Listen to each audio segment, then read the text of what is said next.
સુરતના હજીરાની એએમએનએસ કંપનીના કોરેક્સ 2 પ્લાન્ટમાં બ્લાસ્ટ થયું। લિક્વિડ મેટલ 2 એર પ્લેટફોર્મમાં લાગી ભીષણ આગ।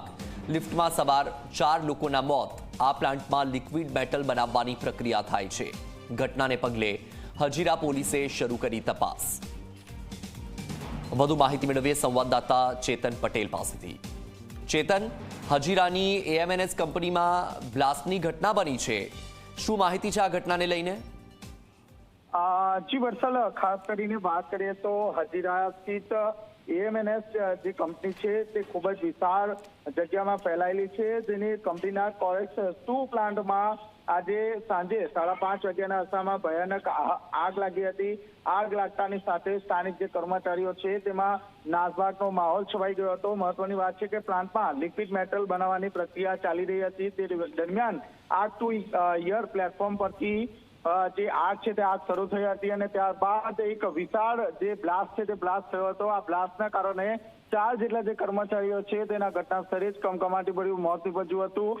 અન્ય 6 જેટલા જે કર્મચારીઓ છે તેમને પણ સુરતની નવી સિવિલ હોસ્પિટલમાં સારવાર માટે ખસેડવામાં આવ્યા છે। આટલી મોટી ઘટના છે, મીડિયાને ક્યાંક ને ક્યાંક દૂર રાખવા માટે જે મુખ્ય જે ગેટ છે તે ગેટ ઉપર એન્ટ્રી બંધ કરી દેવામાં આવી છે અને ખાસ કરીને હજીરા પોલીસનો કાફલો પણ ઘટના સ્થળે પહોંચી સમગ્ર જે બાબત છે તે અંગે જાણકારી લઈ રહ્યું છે।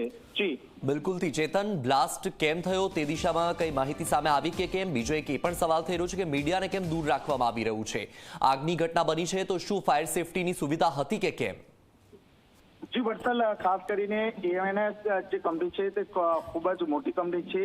આ જે કંપની છે તે અલગ અલગ ગેટ ઉપર જે છે તે ગેટ ઉપર આ કંપનીઓના જે સિક્યુરિટી ગાર્ડ છે તે મૂકી દેવામાં આવ્યા છે। શરૂઆતના સમયે જ્યારે 5:30 વાગ્યે જ્યારે બ્લાસ્ટ થયો ત્યારે સ્થાનિક જે કર્મચારીઓ છે તેનો નાસભાગનો માહોલ જોવા મળ્યો હતો। કંપનીએ ખુદની જે ફાયર વિભાગની જે ટીમ છે તે ટીમની મદદ લેવામાં આવી હતી। ખુદ પોલીસને આ સમગ્ર બનાવથી અજાણ રાખવામાં આવી હતી। શરૂઆતના સમયે જે કંપનીના જે સંચાલકો છે તેમના દ્વારા મામલો દબાવવાનો પ્રયાસ કર્યો હતો।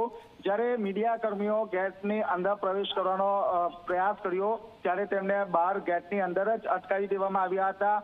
હાલ તો સમગ્ર બનાવને લઈને જે એસીપી ડીસીપી કક્ષાના જે અધિકારીઓ છે તે કંપની ખાતે પહોંચ્યા છે। મોતનો જે આંકડો છે તે હજી સુધી હજુ વધે તેવી પૂરેપૂરી શક્યતા જોવા મળી રહી છે। ઘટના સ્થળે 4 જેટલા જે કર્મચારીઓ છે તેનું કરુણ મોત નીપજ્યું છે।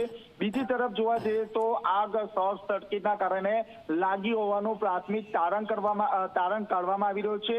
સૌથી મહત્વની વત્સલ વાત એ છે કે આ સમગ્ર આગને લઈને સુરત ફાયર વિભાગને કોઈ પણ પ્રકારનો કોલ કરવામાં નથી આવ્યો। આખો જે મામલો છે તે દબાવવાનો પ્રયાસ કંપની દ્વારા કરવામાં આવ્યો છે। જે મૃતદેહો છે તેમને નવી સિવિલ હોસ્પિટલ ખાતે લાવવામાં આવ્યા છે, જ્યારે અન્ય જે કર્મચારીઓ જે મોટી માત્રામાં દાઝી ગયા છે તેમને સુરત નવી સિવિલ હોસ્પિટલ ખાતે મોકલી આપવામાં આવ્યા છે, જ્યાં સારવાર ચાલી રહી છે। પરંતુ આ મોતનો આંકડો વધી શકે તેવી પૂરેપૂરી શક્યતા જોવા મળી રહી છે। બિલકુલ ચેતન, માહિતી બદલ આભાર।